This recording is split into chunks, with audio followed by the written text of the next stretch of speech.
Ở tập trước, Tần Thiên và Nick bị cuốn vào lốc xoáy do cú nổ của thuyền hải tặc. Sau khi trôi giạt, Tần Thiên được đánh thức bởi tiếng của con gà kêu. Anh mở mắt không biết đây là đâu, Nick thì ngất trên đùi. Tần Thiên rất lo lắng, cả hai đã bị trôi vào những tảng băng. Anh phải vỗ má Nick để khô cô tỉnh. Nick đã tỉnh dậy, do lực kéo mạnh khiến hai tay của cô bị đau như giãn cơ. Tần Thiên đoán chắc chắn cơ và gân cốt hai tay của Nick bị thương, giờ mới chỉ đau như này, để lâu sẽ càng nghiêm trọng, thậm chí hai tay sẽ cứng lại, không cử động nổi. Tần Thiên xem thử trong sơ cứu nơi hoang dã có cách nào chữa trị. Cả hai nhìn xung quanh thấy toàn nước với lại băng, nên khả năng sống sót cực thấp, phải rời khỏi đây càng sớm càng tốt. Tần Thiên thấy chiếc nhẫn D3 vẫn còn trên tay, còn chiếc nhẫn ngũ phương đang ở bên Jessica để làm la bàn. Anh chỉ cần liên hệ với nó là gặp được nhóm Diệp Lâm. Nó bỗng có tín hiệu ai đó gọi tới. Chính là Diệp Lâm và Jessica đã gọi cho anh qua chiếc nhẫn. Tần Thiên báo cáo là không sao, bỗng tín hiệu bị mở. Tần Thiên không nghĩ chuyện này lại xảy ra. Nó thông báo năng lượng đã cạn kiệt, chiếc khiên đã hết tác dụng. Cả Nick, Tần Thiên và cả con gà đều bị rơi xuống nước. Do Nick bị thương ở tay không thể bơi nên Tần Thiên đã bế Nick lên bờ, còn con gà anh bắt nó lên. Anh dắt Nick chạy nhanh đi trên băng, dù anh biết cô không thoải mái và cũng không quên xách theo con gà cùng chạy. Vì trong môi trường nhiệt độ thấp, cơ thể con người sẽ ưu tiên cho máu trong não và trái tim, để đảm bảo hoạt động bình thường của chức năng sinh lý, chân tay sẽ trở nên ít hơn thường xuyên. Ngoài ra, băng trên không khí khô lạnh, một vài phút sẽ có thể làm cho khoang mũi của cả hai khô cứng. Tần Thiên suy đoán nơi này có khí hậu địa cực, kiểu khí hậu này là do mặt biển hình thành băng, cùng với vùng nhiều tuyết, cùng với rừng núi bên trong mà tạo thành. Rừng núi chắc chắn là nơi giữ mạng sống tốt nhất, nhưng anh không thể tới đấy nhanh được, nhưng chỉ cần tới được vùng tuyết, có thể dựng lều tuyết hoặc đào hang tuyết, như vậy sẽ tránh được gió lạnh. Cả hai đã đi trên mặt băng không biết là bao lâu, đôi chân không muốn đi nữa, Nick đã ngã quỵ trên mặt băng. Tần Thiên thấy vậy bế Nick lên cùng con gà chạy đến vùng tuyết, kêu Nick cố lên chúng ta sắp tới rồi. Nick khuyên anh đừng lo cho cô nữa. Anh lại kêu cô đừng ngất vì cả hai sắp tới rồi, cứ thế trên chặng đường dài. Anh đã tới khu vùng tuyết, cho cô ôm con gà để ấm hơn, còn anh sẽ đi đào hang bằng tay không? Sau một lúc anh đào được hang và kêu Nick cùng vào. Tần Thiên biết cái hang này hơi nhỏ nhưng đầu tiên cần nghỉ ngơi trước rồi tí đào tiếp. Cả hai đều hơi ấm miệng vào tay rồi tạo ma sát để làm ấm tay. Sau đó lại đào tiếp. Cứ thế hai người đã đào được một cái hang rộng. Nick ngồi trong cảm thấy thật kỳ lạ. Cô không biết tại sao bên trong cũng là tuyết nhưng trong hang lại ấm, còn hỏi anh tại sao lại đào một cái hố ở giữa. Anh giải thích cho cô không khí lạnh sẽ đi xuống, phía trên sẽ chỉ còn không khí ấm. Hơn nữa tuyết có khả năng dẫn nhiệt kém, nhiệt lượng mà cơ thể chúng ta tỏa ra sẽ giữ lại trong hang, mà khí chúng ta thở ra là CO2 có khả năng làm nóng, vậy nên trong hang tiết trời ấm hơn bên ngoài. Nick tự dưng thấy rất nóng, cô rất muốn cởi áo. Tần Thiên thấy không đúng, chỉ vừa mới vào hang, nhiệt độ cũng chỉ lên được có chút, sao có thể nói là nóng được, anh nghĩ ngay tới là cô đã bị chứng nhiệt độ thấp. Tần Thiên cầm hai tay cô khuyên cô không lên cởi quần áo. Trong sơ cứu nơi hoang dã có nói, ở nơi nhiệt độ thấp, người bị lạnh quá sẽ cảm thấy cơ thể nóng lên, sau đó muốn cởi hết quần áo để đỡ nóng, thường được gọi là nghịch lý cởi quần áo hay chứng nhiệt độ thấp, chính là dấu hiệu trước khi chết lạnh. Hiện tượng này thường xảy ra ở người có thân nhiệt giảm xuống 35 độ, cơ thể con người sẽ tự dưng xuất hiện cảm giác như vậy. Các chuyên gia cho rằng, khi cơ thể quá lạnh, huyết quản tới tứ chi sẽ bị co rút lại, để ưu tiên đưa máu tới các cơ quan chính. Sau khi cơ thể đã chống chọi được với cái lạnh, huyết quản tái giãn, máu lưu thông, khiến tứ chi trở nên nóng rẫy, thậm chí xuất hiện ảo giác, vậy nên mới không tự chủ được mà cởi bỏ quần áo. Ngoài ra còn có một giả thuyết khác được đưa ra là tiềm thức đại não biết mình sắp chết. Nick đã không thể chịu nổi nữa, cô thấy giờ quá nóng. Tần Thiên phải giữ hai tay cô lại. Anh đã nghĩ ngay cái bật lửa trong túi được làm từ đá lửa. Anh biết nguồn lửa này rất quý giá nhưng giờ mà anh không dùng chỉ sợ sau này không còn cơ hội nữa. Tần Thiên cởi áo và cả áo Nick rồi ôm cô trong lòng rồi bắt đầu bật lửa. Đã lúc lâu không hay, Nick tự dưng quanh người ôm anh, tay còn quờ quạng linh tinh. Cô cứ quờ quạng sau lưng anh khiến anh rất khó chịu. Tần Thiên phải quát Nick đừng sờ linh tinh. Vì anh lột quần áo không phải vì mấy cái suy nghĩ bậy bạ, tất cả đều là vì lo tới chuyện sống còn. Dưới nhiệt độ âm như thế này, nếu quần áo dính mồ hôi thì chỉ cần vài phút sau là thành đá viên rồi. Lúc này, quần áo không chỉ không thể giữ ấm, mà ngược lại còn lấy đi nhiệt lượng cơ thể, vậy nên tốt nhất là phải cởi quần áo. Anh thề nếu không phải vì chuyện sống còn, nhất định anh sẽ không gần gũi tới vậy. Anh không biết lúc nào Nick tỉnh lại sẽ phản ứng như nào nữa. Nick đã mở mắt, Tần Thiên muốn giải thích cơ mà bị Nick hôn luôn. Anh không thể cứ thế mà kệ cô được, anh ôm cô thật chặt vào lòng kêu cô đừng cử động. Sau một hồi, Nick không còn làm loạn rồi ngủ thiếp đi. Tần Thiên biết hiện tại nhiệt độ cơ thể Nick tạm ổn, nhưng tứ chi vẫn còn hơi lạnh, ít nhất vẫn thể không chết cóng, giờ vẫn còn quá lạnh, anh phải tìm cách mới được. Sáng ngày hôm sau, Tần Thiên đau cổ, Nick cũng tỉnh dậy. Cô dụi mắt rồi hét toáng lên, rồi tránh xa Tần Thiên, tự ôm cơ thể mình. Tần Thiên định giải thích nhưng Nick không biết suy nghĩ gì lại xả vào lòng anh, cô lại rất vui. Tần Thiên nghĩ lại cảnh trước đây gặp cô, lần ở bán đảo số 2, không hiểu sao anh đã trở thành chồng của Honey Nick.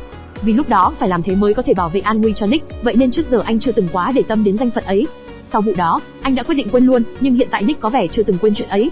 Thực ra trước đây anh có để ý tới, nhưng cứ giả ngơ cho qua. Vì Diệp Lâm và Jessica đã làm cho anh mệt mỏi lắm rồi, thêm nữa sao anh chịu nổi, hơn nữa chuyện có 3-4 vợ như thế anh không tưởng tượng nổi. Bây giờ hai người Diệp Lâm và Jessica làm sao anh có thể cắt đứt được, vốn dĩ không nghĩ Honey Nick cũng vậy, ai ngờ hôm nay cô ấy không màng tính mạng mà cứu anh. Tần Thiên nghĩ kỹ lại, từ khi quen biết Nick tới giờ, mỗi lần gặp nạn đều có cô ở bên cạnh. Anh cũng xoa đầu cô. Lại đến tối, trăng đã lên, anh mới giải thích cho Nick biết vì muốn sưởi ấm mới làm vậy. Cô trả lời cho qua với anh cô không có nghĩ nhiều đâu. Trong lòng cô lại nghĩ khác, cô chỉ là người thường, Sao có thể bì nổi với Diệp Lâm và Jessica của Vu Sứ được. Tần Thiên lại không biết, anh cũng an ủi cô vì muốn sống sót cùng cô nên mới làm vậy. Tần Thiên ôm chặt cô hơn, cô cũng ôm anh. Sáng ngày hôm sau, Nick thấy rất lạnh. Tần Thiên đã kiềm chế không nổi mà Nick cứ quyến rũ anh. Tần Thiên đã đảo quần áo từ tuyết lên vì nước băng trên áo đã được đánh bay. Cả hai cùng khởi động chân tay để máu lưu thông làm ấm người. Tần Thiên thấy thật thoải mái. Bụng của Nick bỗng ọc ọc, cô rất đói. Tần Thiên bắt ngay con gà bên cạnh làm thức ăn, do ở đây không có gì để nhóm lửa nên phải ăn trực tiếp. Tần Thiên rạch một vết ở bụng nó. Do lạnh ký sinh trùng chết cóng, ăn không khác sushi. Tần Thiên bỏ hết nội tạng đi vì ký sinh trùng thường ở trong nội tạng động vật, mắt thường không thể thấy được. Tần Thiên khuyên Nick nếu ăn sống nên tránh là tốt nhất. Tần Thiên gượng gạo cười trừ, vì nếu cạn kiệt lương thực anh sẽ để nội tạng làm miếng ăn cuối cùng, hoặc làm mồi săn thú. Nick nghe thấy dã thú thì hai mắt sáng như sao. Cô nghĩ tới hải cẩu, chim tuyết, cáo địa cực, gấu. Gấu là loài dã thú Tần Thiên muốn ăn nhất. Khứu giác của gấu Bắc Cực cực kỳ nhạy bén, gấp 5 lần chó, nên ở giữa nơi tuyết trắng xóa này nó mới có thể kiếm được đồ ăn, vậy nên nó cực kỳ nhạy cảm với mùi máu. Đối với loài cáo tuyết, chúng là động vật ăn tạp, nhưng tính khí lại hơi nhát, dù có người thấy mùi máu cũng chưa chắc dám tới thăm dò. Anh vừa xẻ thịt, vừa cho biết, gấu Bắc Cực là loài mạnh nhất trên cạn, đây chính là sân nhà của nó, nếu anh gặp được cũng hơi sợ. Nick ăn như không có gì, cô không biết sao anh không ăn. Tần Thiên đành phải ăn chút ít. Sau khi nhai vài phát, anh thấy nó quá kinh, thật sự không nuốt nổi. Nick cổ vũ Tần Thiên khi ăn không nên nghĩ gì hết, vì cả hai đều phải cùng sống sót. Nên đã lấy lại ý chí, anh phải ăn, bây giờ không phải là lúc để chê. Cứ thế từng miếng anh cũng ăn được. Nhưng Tần Thiên chuẩn bị nôn ra, thì bị Nick bốc tuyết bịt mồm anh lại rồi cô ôm anh vào lòng, kêu anh phải sống tiếp, nhất định phải ăn hết. Tần Thiên lại nhai hết. Ngoài trời tuyết vẫn không ngừng rơi. Cả hai phải chống đẩy, tập thể dục làm ấm người trong hang trước khi ra ngoài. Cả hai đã thấy ấm người nên ra ngoài khám phá. Tần Thiên cầm nội tạng con gà bị đông cứng hết đi. Do tuyết dày nên cả hai khó khăn trong di chuyển. Nick cảm giác nãy giờ đi như dậm chân tại chỗ vì ở đây toàn tuyết trắng, chẳng có gì khác nên mới tạo cho người ta cảm giác như vậy. Nhiều người vì thế mà bỏ cuộc. Anh kêu Nick phải đi để ra khỏi đây, tìm lấy cơ hội sống. Cứ thế hai người đi trên tuyết, bỗng Tần Thiên thấy mắt rất khó chịu. Hình ảnh Nick trước mặt cứ bị hoa lên. Anh tưởng cơ thể gắng sức quá độ do máu lên não không đủ. Cả hai đã ngồi nghỉ một chút. Bỗng anh thấy Nick trước mặt cứ dần dần bị trắng xóa. Anh đứng lên cồi quạng. Anh biết ở đây hoang vắng, không thể vô duyên vô cớ mà mù được. Anh tìm thử trong bách khoa toàn thư sơ cứu hoang dã. Nó cho biết anh đã bị quáng tuyết. Quáng tuyết là tia tử ngoại làm viêm giác mạc và biểu mô kết mạc, triệu chứng là sợ ánh sáng, chảy nước mắt và không mở được mắt, thời gian mắc chứng không thể nhìn rõ vật. Người bị sẽ bị mù tạm thời, lúc này nên tới chỗ tối hoặc dùng khăn lạnh áp vào mặt, hạn chế nhìn lại, sau vài ngày nghỉ ngơi là sẽ nhìn lại được như trước. Nếu có điều kiện, lên dùng sữa mẹ hoặc sữa bò tươi nhỏ mắt, mỗi lần nhỏ 5 đến 6 giọt, mỗi giọt cách 3 đến 4 phút, có thể làm giảm đau. Trong trường hợp cấp bách, nếu châm cứu hoặc massage các huyệt tứ bạch, hợp cốc, nội quan để thuyên giảm. Ngoài ra cần lưu ý, quáng tuyết nhiều lần sẽ làm suy nhược thị lực, dẫn đến bệnh mắt trường kỳ, nghiêm trọng hơn là mù vĩnh viễn. Tần Thiên thấy may là bị một thời gian. Anh cắt ống quần để lấy một miếng vải cho Nick che mắt, kêu Nick nên bịt mắt lại, đừng buộc chặt quá, vì vải này là vải lanh, có lỗ hổng lớn, buộc nhẹ chút là vẫn có thể thấy đường. Nick bịt mắt. Anh đặt tay lên vai cô vì giờ đây Nick là đôi mắt của anh. Anh đi sau cô nói dừng thì anh dừng, cô đi hướng nào anh đi hướng ấy. Anh biết làm vậy hao lực rất nhiều, nhưng giờ cả hai phải vận động, tiêu hao năng lượng mới có thể chống lại cái lạnh. Vì nếu không vận động, chưa đầy 10 phút nữa là sẽ chết cóng. Cả hai cứ thế đi. Anh dù có ngã nhưng đây đều là tuyết cũng khá êm nên không sợ. Tần Thiên sợ gặp thú hoang, nên dùng thiên bẩm lược tốn ngân lang để đôi mắt hồi phục trong thời gian ngắn. Anh khai mở hệ thống. Hệ thống đã hiện trong đầu anh kể cả bị mù vẫn nhìn thấy. Với thiên bẩm này, khi cơ thể chủ thể có đủ năng lượng, việc phục hồi sẽ dễ dàng hơn. Ở mức độ nhất định, thể chất chủ thể cũng được nâng cao. Tinh, thay đổi thiên bẩm thành công. Tinh, bắt đầu xử lý thiên bẩm. Tinh, tiếp nhận thương phẩm thành công. Tần Thiên thấy rất thoải mái, toàn thân thật ấm áp. Mắt anh không còn đau nhiều nữa, nhưng thị lực vẫn chưa cải thiện. Anh thấy đúng như trong danh sách vật phẩm bách hóa ghi rõ, nó chỉ giúp hồi phục vài phần không như kim cang lang. Anh lại kêu Nick đi tiếp. Mặt trời khuất bóng, gió thổi mạnh, sắp có trận bão tuyết. Tần Thiên đề nghị Nick dừng lại, tìm nơi nào qua đêm. Cả hai đã đào hang, Nick khuyên anh nên đào hố sâu hơn. Sau khi đào hang đã sâu, anh lại ôm Nick vào lòng an ủi cô bớt lo lắng. Sáng ngày hôm sau, hai người lại tiếp tục đi rồi đến tối lại đào hang, rồi vận động thân thể làm ấm trong hang, lại ôm nhau ngủ. Lỗ mũi Tần Thiên lúc này đã có chút sưng đỏ. Anh không biết khi nào mới rời khỏi nơi này. Cho dù anh có thiên bẩm củng cố nhưng sức khỏe vẫn không chống lại được. Tai từ hôm đầu cũng đã tê cóng, sau đấy cứng đờ rồi sưng tấy, giờ nó bị loét, đóng vảy rồi đen lại. Anh thật may vì ở đây không có vi khuẩn, không thì e rằng tai anh đã thối rữa từ lâu rồi. Quáng tuyết đã hết nhưng giờ mũi của anh sắp hỏng. Còn chân ngay cả đi tất và giày vào rồi mà chân vẫn còn cóng, lòng bàn chân thì thôi rồi, chỉ cần chạm nhẹ là cực kỳ đau. Da thì đỏ từng mảng và nhăn nheo, khi chạm vào vảy da sẽ rơi ra, mặc quần áo vào thì những chỗ ấy sẽ phồng rộp. Nhưng dấu hiệu đó chỉ là biểu hiện bên ngoài, khi nhiệt độ xuống thấp như vậy đã làm rối loạn các chức năng sinh lý bình thường. Anh có thể cảm nhận rõ cơ thể này đang ngày càng suy yếu, sức lực càng cạn kiệt, dạ dày không thể thích ứng được với thịt sống. Mặc dù Nick đã ở trên bán đảo số 2 nhiều năm, nhưng tới đây vẫn tê cóng nhiều phần. Hơn nữa Nick còn bị thương từ trước, cả vết thương ngày một nghiêm trọng, toàn bộ vai và tay bị tê cứng, chỉ cần động nhẹ thôi cũng đau dữ dội, vừa sốt, vừa ớn người, vừa cảm lạnh. cả hai đang ngủ thấy có tiếng động khiến cả hai lo lắng. Cả hai đoán đó là cáo tuyết hay sói tuyết, nghe ngóng thêm, âm thanh không ngừng di chuyển nhưng tập trung vào chỗ nội tạng ngoài hang. Tần Thiên biết là nội tạng hấp dẫn dã thú, anh thề phải bắt được nó, không được để phí nội tạng. Ở ngoài, một con gấu lông trắng đang đào bới, cả hai đã chuẩn bị ra chiến. Gấu Bắc Cực là loài động vật có vú sống trên cạn to nhất, cơ thể to khỏe, khi đứng có thể lên tới 2m5, đầu nhỏ hơn các loài gấu khác, tai tròn và nhỏ, phần cổ mảnh khảnh, da đen, nhưng do lông trong suốt lên nhìn giống màu trắng, có con màu vàng, thể trạng cao to hung dữ, mỗi chi có 5 ngón, chân trước to bành như mái chèo, vừa hợp đi trên băng, vừa hợp lặn biển. Sống tại nơi nước đóng băng như Bắc Cực như này, chúng có lúc phải đợi hàng tháng trời để băng tan mới có thể xuống biển. Tần Thiên kêu Nick phải nhanh, ra tay mạnh. Nó thấy hai người xông tới cũng gào lên. Nick đã xuyên 2 đao vào bụng nó, còn Tần Thiên vòng ra sau đâm vào đầu nó. Tần Thiên không ngờ cơ thể của mình quá yếu, nó không hề bị gì. Nó vùng vẫy khiến cả hai phải tránh né. Tần Thiên lại nhảy lên một lần nữa. Anh đã đâm trúng nhưng do nó cứng quá dao của anh không thể cắm sâu. Tần Thiên lại phải rút dao ra lùi lại. Nó nổi cơn giận dữ. Tần Thiên ném cục tuyết vào đầu nó để gây chú ý tới anh. Anh kêu Nick chạy đi, còn anh sẽ dụ nó đi hướng khác. Tần Thiên không ngờ con gấu Bắc Cực này cơ thể to lớn, tốc độ lại nhanh đến thế, nếu anh không có thiên bẩm, chỉ sợ đã bị nó giã nát, cứ như thế này không được, không chừng lại bị nó làm kiệt sức mà chết. Tần Thiên quay lại đối đầu với nó, anh phải tìm cách nào đó trước khi anh kiệt sức. Tần Thiên dùng phản ứng của mèo, chém vào mắt của nó. Anh lại vòng ra sau lưng, rồi trước ngực, cứ như vậy chém xung quanh người nó. Nó phản xạ thì anh lại lùi lại.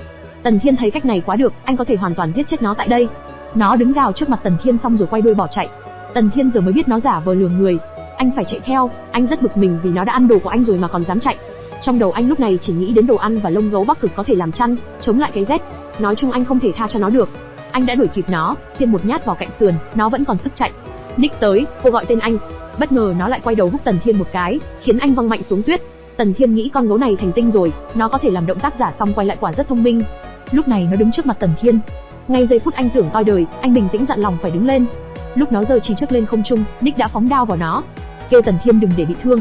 Dao cắm vào chân nó. Ngay lúc đó, Tần Thiên đã mua thiên phú sức lớn như trâu. Cơ thể của anh dồi dào sức mạnh. Anh lốc ao nó bằng một cú đâm vào họng. Nó không nhúc nhích gì một lúc, bỗng đổ ầm vào người anh. Nick phải ra kéo Tần Thiên ra khỏi nó.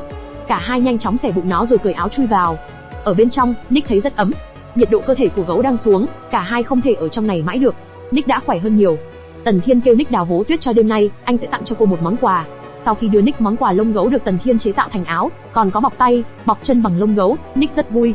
Cô thấy nó ấm quá, cô còn khen tay nghề của anh thật giỏi, không làm hỏng một chút da lông nào cả.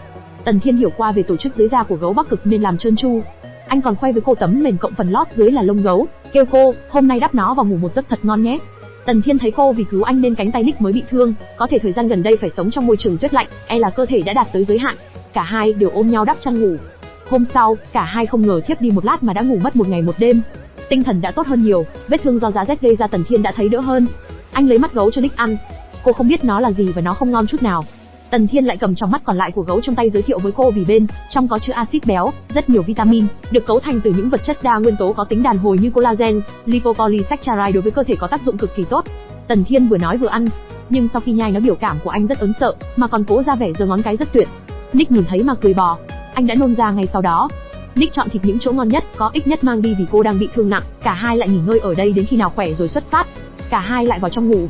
Tần Thiên biết mệt mỏi lâu như vậy, không phải ngủ một ngày một đêm là có thể hồi phục lại được. Trên thực tế, nếu không phải trước đó nay đã đổi lấy thiên phú chỉ kém sói bạc, để cao khả năng hồi phục lên gấp chục lần, bằng không ai cũng sẽ giống Nick, đặt lưng xuống là ngủ li bì. Anh lại vào hệ thống xem. Lúc trước đối phó với gấu Bắc Cực anh đã dùng 11.000 điểm để đổi lấy thiên phú sức lớn như trâu, có thế mới khiến ai đang kiệt quệ mới có sức mạnh đâm xuyên cổ họng gấu Bắc Cực. Hệ thống hiện lên thư thông báo ký chủ chế tạo nitroglycerin, nhận được 10.000 điểm thưởng. Tích điểm cá nhân anh có 3.000 điểm. Tích điểm tiêu nhanh như nước, anh qua xem thử vật phẩm thần bí như thế nào. Trong kinh nghiệm cả đời của thợ săn lão luyện chỉ cần đổi 1.000 điểm. Tần Thiên nghi ngờ, nhưng các gói đã bị phân ra nhiều, nào là gói kinh nghiệm đồng tuyết, rừng tuyết, núi tuyết. Tần Thiên đành phải đổi vì thứ này là đồ sống còn. Sau khi mua, nó lại truyền vào đầu anh. Trong đầu Tần Thiên đã có rất nhiều cách, động tuyết trước mắt có không ít chỗ có thể cải tiến, ví dụ như thay mái bằng thành mái vòm, có thể là chọn động tuyết trở nên chắc chắn hơn.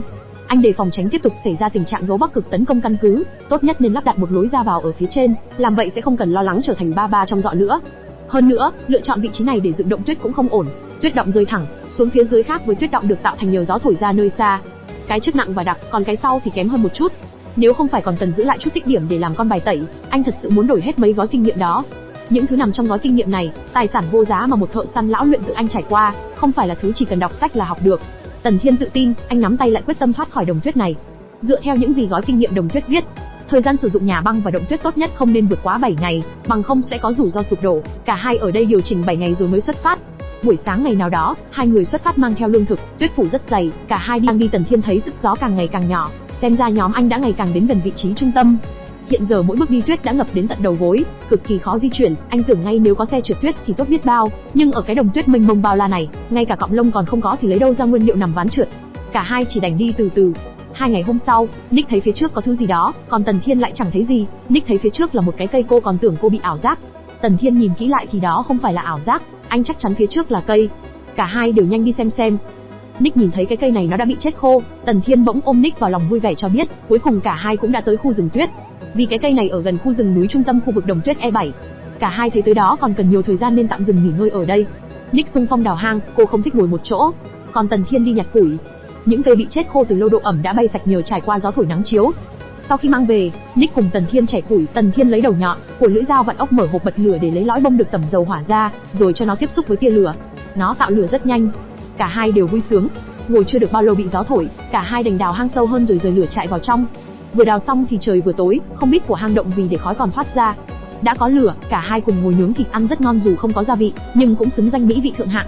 Ở bên ngoài mưa tuyết rơi xuống triền miên. Trước khi ngủ Tần Thiên buộc củi lại thành ván rồi qua Nick cùng ngủ. Sáng ngày hôm sau, cả hai đã đi tới khu rừng núi tuyết, anh không ngờ qua trưa mới tới đây. Nick ngắm nhìn Tần Thiên vui vẻ nghĩ, nơi này cô và anh sẽ sống với nhau. Cả hai lại đi tiếp tìm chỗ thích hợp qua đêm.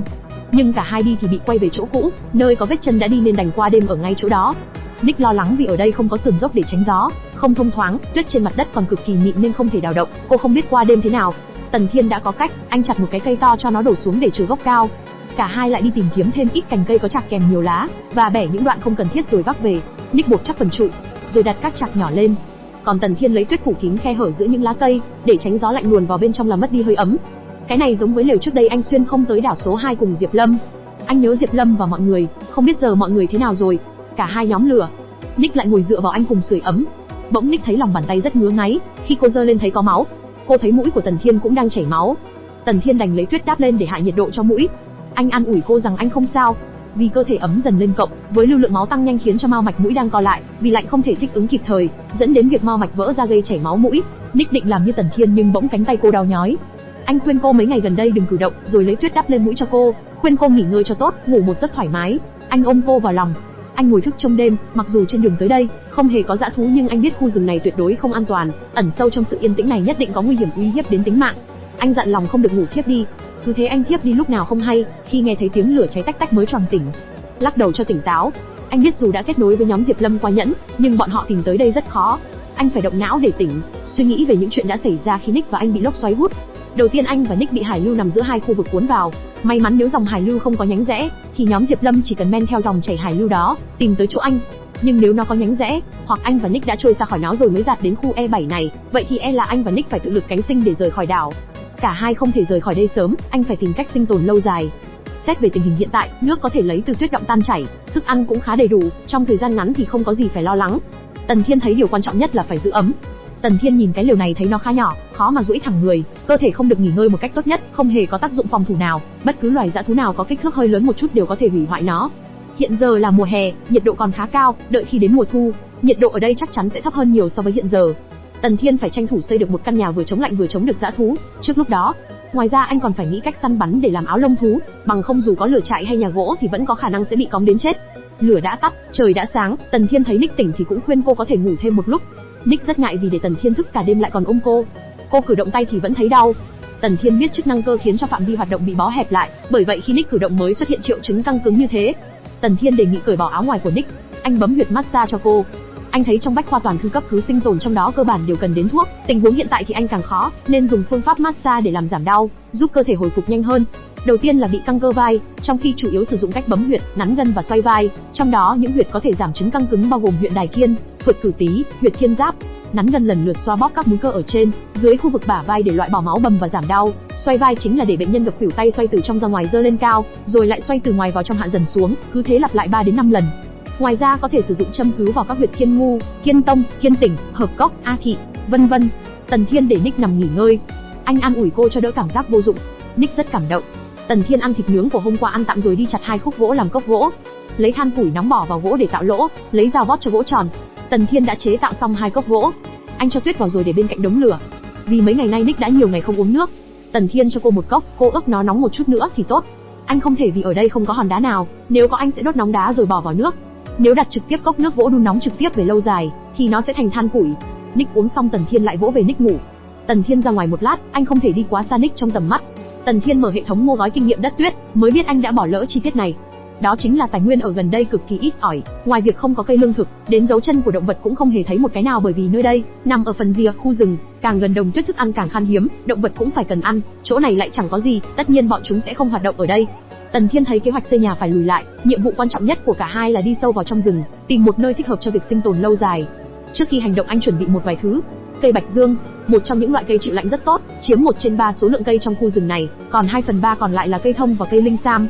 Anh biết nơi này thuộc kiểu rừng hỗn giao, anh tách vỏ của nó ra, rạch một vết vào cây, nó chảy ra một chất dịch có chứa một lượng chất lỏng rất giàu dinh dưỡng. Chất lỏng này bao gồm vitamin, khoáng chất, polysaccharide, các loại vitamin thì có sắt, kali, canxi, phosphor, kẽm, selenium, vân vân. Chất lỏng này có tác dụng thải độc, bảo vệ gan, thậm chí hợp chất tryptophanate và polysaccharide. Song nó còn có hoạt tính chống ung thư, còn hợp chất lignan không những có hoạt tính giảm men bảo vệ gan chống ung thư, mà còn có tác dụng bảo vệ tim mạch, chống dị ứng và nâng cao sức đề kháng. Tần Thiên đã hứng lâu, đến khi đổ cốc ra chỉ có vài giọt, anh bóc hoàn toàn vỏ cây. Anh đã hạ được một cái cây, lại chặt nhỏ từng khúc rồi mang đống gỗ đó, bằng thiên phú sức lớn như trâu mang về và chuyển vài chuyến là hết. Anh làm thêm 2 cái cốc, để tránh mỗi lần uống xong một ly lại phải đợi một thời gian mới uống được cốc thứ hai. Tần Thiên làm thêm ván trượt tuyết vì lần trước anh lấy bừa cành cây rồi dùng dây thừng buộc, ván trượt không thể chịu được đoạn đường dài tiếp theo. Nick vẫn ngủ, ban ngày không ai nói chuyện, cực kỳ buồn chán. Thời gian này anh còn phải phân thời gian nghỉ ngơi với Nick. Trời lại về đêm, Tần Thiên nhìn trời, nghỉ ngơi thêm 2 ngày nữa cả hai phải xuất phát. Tần Thiên đã chế tạo xong căn nhà di động có thể dùng sức người kéo. Xe rộng 1m5, dài 2m, tổng 3m vuông. Anh đã bế Nick đặt lên xe. Nick nằm có thể duỗi thẳng người. Tần Thiên ra ngoài kéo xe thấy nó rất dễ trượt. Vì để giảm diện tích tiếp xúc với mặt đất, anh đã đặt thêm 2 lưỡi ván ở bên dưới đáy của ván trượt, xé thành 2 rồi chồng lên nhau. Sau đó cố định bằng dây thừng, làm vậy có thể giảm độ ma sát càng lớn với mặt tuyết. Tuy anh có sức lực như trâu giúp đỡ, nhưng qua mấy lần kiểm nghiệm, đã phát hiện nó giống như thiên phú hổ báo, kích phát tiềm năng bên trong, chứ không phải là một kỹ năng mới. Giờ sức lực anh như người thường, anh có thể vật kata nhưng kéo xe trượt rất tốn sức. Cứ đi được một đoạn anh lại nghỉ, cứ thế 2-3 hôm mà vẫn loanh quanh ở trong rừng. Nick đã tỉnh, cả hai cùng ăn. Cô đề nghị sẽ kéo cùng anh khuyên cô nên nghỉ ngơi thêm. Bỗng anh đau bụng đi ngoài, khuyên Nick chú ý xung quanh rồi chạy vào rừng xả. Sau khi đi xong, anh thấy rất thoải mái, rồi lại nhanh chóng quay về với Nick. Nick cũng đã nướng xong, nhưng bụng Tần Thiên vẫn lại bị đi ngoài. Anh lại chạy vào rừng. 1 tiếng sau đi ra, anh cũng đỡ hơn chút. Tập phim đến đây thôi, về sau Tần Thiên làm gì để hết bị tiêu chảy? Hãy cùng mình theo dõi video sau nhé. Hẹn gặp lại các bạn.